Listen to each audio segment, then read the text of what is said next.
Pessoal, vamos iniciar a nossa terceira videoaula. Nosso roteiro da aula, vamos iniciar com a pessoa com deficiência visual e essas formas de prevenção.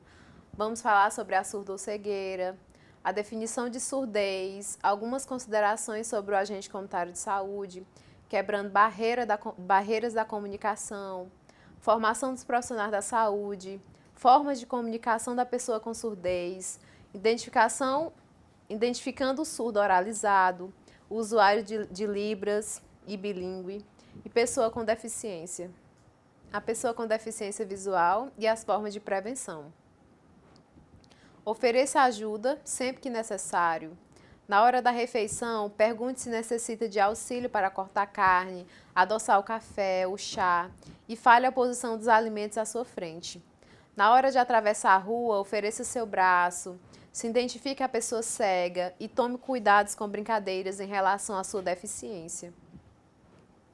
Prevenção. A prevenção é feita através de imunização, através do pré-natal, teste do olhinho, acuidade visual e dentre outros.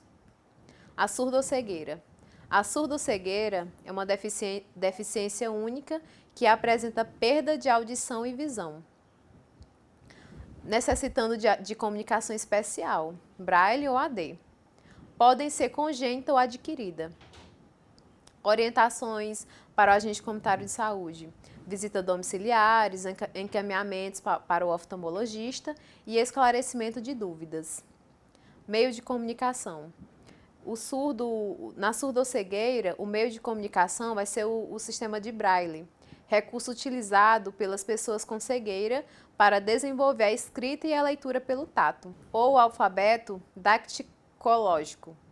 O uso do alfabeto manual, ou interlocutor faz a letra na palma da mão da pessoa surdo-cega. Cada letra corresponde a uma posição dos dedos. Definição de surdez e recomendações para o agente comunitário de saúde. Surdez, diminuição da capacidade de ouvir.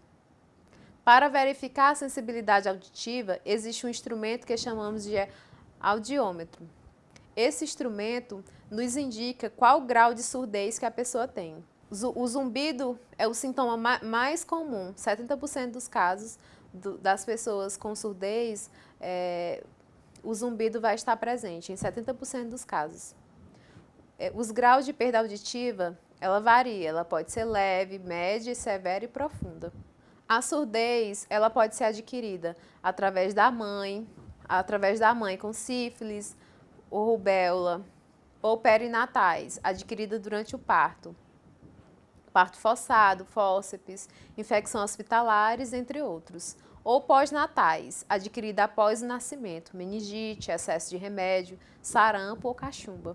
O agente comunitário de saúde deve sempre lembrar a gestante da importância das consultas durante a gestação e após o nascimento do filho. Ter os devidos cuidados com as vacinas e consultas, estar sempre orientando aos pais de não estar esquecendo de vacinar as crianças, de não estar deixando de acompanhar o filho nas consultas. Formação dos profissionais da saúde. O ACS deve conhecer e se capacitar sobre deficiências, prevenção de DST, participar de cursos, devendo entender como se comunicar com uma pessoa surda e como realizar o movimento labial ou linguagem de sinais para poder assegurar o direito de ter o atendimento merecido na área de saúde. Nossa sociedade será inclusiva quando todos forem inseridos em todos os processos, sendo na área da saúde, na área da educação, nos direitos, à cidadania. Mas enquanto esse processo estiver em transformação, temos que tentar auxiliar e mostrar que muitas dificuldades poderão ser superadas e amenizadas. Formas de comunicação da pessoa com surdez. A comunicação humana é fundamental, pois é dessa forma que nós nos expressamos, emocionamos, transmitimos e recebemos informações. Uma pessoa surda precisará de informações que são indispensáveis para qualquer cidadão, tais como direitos, deveres e valores. Existem várias formas de comunicação ao se tratar de surdez. Estaremos especificando a comunicação gestual visual. Libras. Em 1956, o conde Ernest Hunter desembarcou no Brasil, no Rio de Janeiro, trazendo o alfabeto de língua francesa e começou a lecionar para 2 alunos. Com isso, houve a oportunidade de criar Libras, mistura de línguas de sinais francesa com o sistema de comunicação já usado pelos surdos de mais diversas localidades do Brasil. No ano de 24 de abril de 2002, foi criado a Lei nº 10.436, reconhecendo como meio legal de comunicação e expressão a língua brasileira de sinais. Identificando o surdo oralizado, o usuário de Libras e o bilíngue.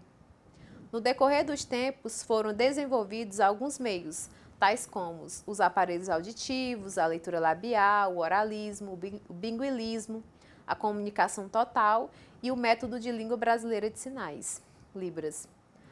A modalidade bilíngue. Vou falar um pouco sobre a modalidade bilíngue.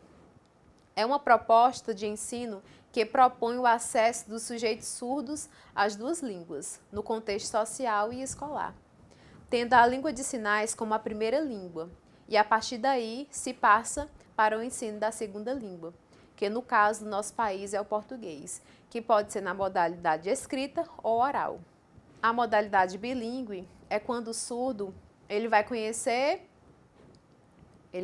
as 2 línguas, no contexto social e escolar. Ele vai saber tanto a linguagem de Libras quanto a linguagem escrita, seja ela o português, o inglês, na modalidade escrita ou oral. Ele vai conhecer as 2 línguas, tanto em Libras como na modalidade escrita. O surdo oralizado é uma abordagem que visa a integração da criança surda na comunidade ouvinte, enfatizando a língua oral do país.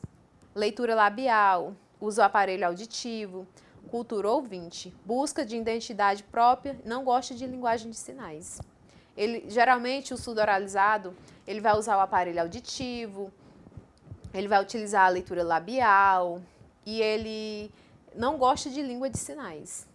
Orientações para o agente comunitário de saúde. O agente comunitário de saúde deve entender que a comunicação com surdos pode variar, dependendo dos vários métodos, como o oral, o da leitura das palavras através dos lábios e o do surdo bilíngue, que entende e fala por meio de Libras e dos lábios, ou através da escrita. Pessoa com deficiência. Considere-se para os efeitos do decreto número 5.296/04, de 2 de dezembro de 2004, e do previsto na Lei número 10.690, de 16 de julho de 2003, que é a pessoa portadora de deficiência é a que possui limitação, incapacidade para o desempenho de atividades e se enquadra nas seguintes categorias: física, auditiva, visual, mental e múltipla. Pessoa com deficiência. Deficiência física.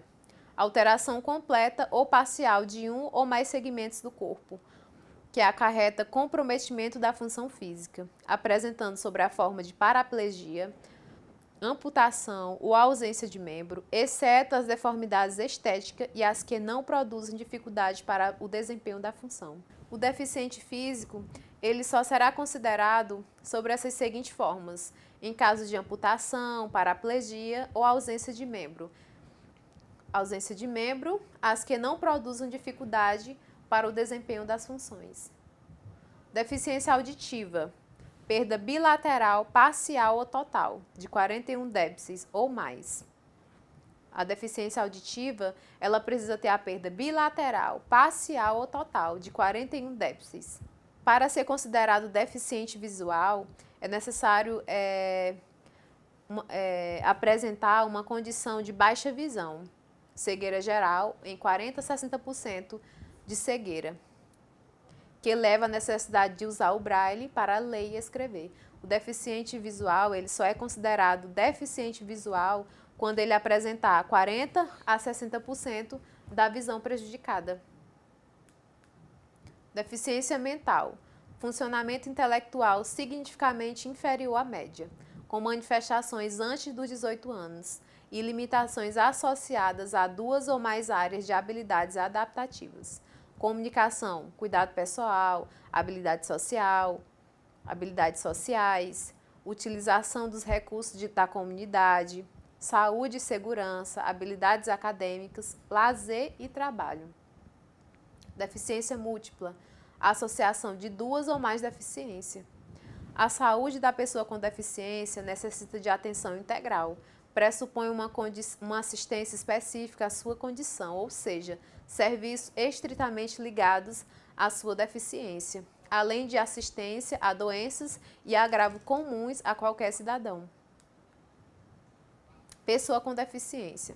A porta de entrada da pessoa com deficiência no Sistema Único de Saúde é a atenção básica. A principal estratégia da saúde na atenção básica é a saúde da família. E esta veio para reorientar as práticas e as ações da saúde de forma integral e contínua. A porta de entrada para as pessoas com deficiência é a unidade básica de saúde, através do agente comunitário de saúde, que está à frente à comunidade. O atendimento é prestado pelos profissionais da equipe de saúde da família, médicos, enfermeiros, auxiliares de enfermagem, agente comunitário de saúde, dentista e auxiliares de consultório dentário, nas unidades de saúde ou nos domicílios. Nesses locais, é disponibilizado o acesso à avaliação do estado geral de saúde do portador de deficiência, podendo ser encaminhado a um serviço que ofereça avaliação funcional e de reabilitação. A inclusão prevê a modificação da sociedade para todos, sem distinção de grupo, raça, cor, credo, nacionalidade, condição social ou econômica, possam desfrutar de uma vida com qualidade, sem exclusões. Quanto maior a convivência, sem discriminações, maior a inclusão. Olho do mesmo modo com que poderia escutar. Meus olhos são meus ouvidos e minhas mãos são bilíngues. Encerramos a nossa terceira aula. Aguardo vocês na nossa quarta aula.